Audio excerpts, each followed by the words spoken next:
Yeyi, kwizilingo zonke endizibonayo akho silingo njengathi sesicelwa ngumzali kuba efuna uba nomntana. Umntana ucelwa kuThixo. Sisilingo lomntana.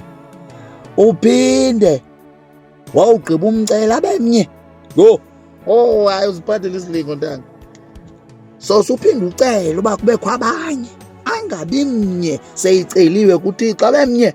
Hayi nantsika, ewe zama uba wena uba mabebe liqela babe khona, angabi mnye. Sisilingo lomntana.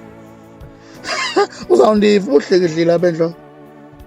Bayayazi abazali abanabantwana abanye zizilingo abo bantwana, ngoba kaloku uba bhetele uba kukhe kubekho omnye omazi uba noko lona noko uhlikihlile apha ngaphezulu, unayo ingqondo. Hayi lo umnye uzawuba sisilingo kuwe, uyawuthi uyowufa esi stress.